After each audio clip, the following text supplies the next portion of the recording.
ஊருக்கு உழைப்பவன் படத்தில் குமாரி பத்மினி இளம் விதவையாக நடிப்பார். எம்ஜிஆர் மீது ஆசைப்படுவார். எம்ஜிஆர் இணங்காததும் ஒரு போலி சாமியாரிடம் தன்னை இழந்து விடுவார். அதன் பிறகு எம்ஜிஆர் அந்த சாமியாரை அடித்து உதைத்து திருத்தி குமாரி பத்மினிக்கு திருமணம் செய்து வைப்பார். இது சினிமா கதை. நிஜத்திலும் எம்ஜிஆர் விதவை பெண்கள் மீது மிகுந்த அக்கறை கொண்டிருந்தார். விதவைகளை மறுமணம் செய்வோருக்கு 5300 ஊக்கத்தொகை வழங்கும் திட்டத்தை அறிமுகம் செய்தார். இதனால் ஆயிரக்கணக்கான விதவைகள் பலனடைந்தனர். ஒருமுறை ஒருவர் எம்ஜிஆரிடம் வந்து விதவைகள் தன் கணவரின் வேலையை வாரிசு முறைப்படி பெற்றுக் கொண்டு பின்பு மறு திருமணம் செய்கின்றனர். இது முதல் கணவருக்கு செய்யும் துரோகம் இல்லையா? மறுமணம் செய்து கொண்டால் முதல் கணவரால் கிடைத்த வேலையை விட்டுவிட வேண்டும் என்று ஆணையிடுங்கள் தலைவரே என்று வேண்டினார். அதற்கு எம்ஜிஆர், அந்த விதவை பெண்ணின் சம்பளத்துக்காக தான் பலர் மறுமணம் செய்கின்றனர். அவளுக்கு வேலை போய்விட்டால் அவனும் அவளை விட்டு போய்விடுவான். வேலைதான் விதவைக்கு பலம், அதை நாம் கெடுக்க கூடாது என்றார். எம்ஜிஆரின் இந்த பதில் ஆண்கள் மற்றும் பெண்களின் உளவியலை அவர் நன்றாக புரிந்து வைத்திருப்பதையும் விதவை பெண்கள் நல்ல முறையில் வாழ வேண்டும் என்று அவர் கருதியதையும் புலப்படுத்துகிறது.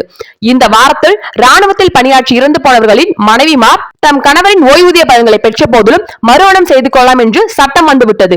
அதனால் எம்ஜிஆர் தன் ஆட்சி காலத்திலேயே இந்த சலுகையை விதவை பெண்களுக்கு வழங்கிவிட்டார். சைக்கிளில் டபுள்ஸ் போகவும் எம்ஜிஆர் காலத்தில் அனுமதி வழங்கப்பட்டது. பெண்களுக்கு மிகவும் மகிழ்ச்சி அளித்தது.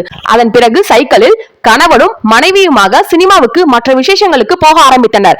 இது சிறிய உத்தரவு என்றாலும் பெரிய அளவில் மக்கள் மனதை மகிழ்ச்சி கடலில் ஆழ்த்தியதை மறுக்க இயலாது.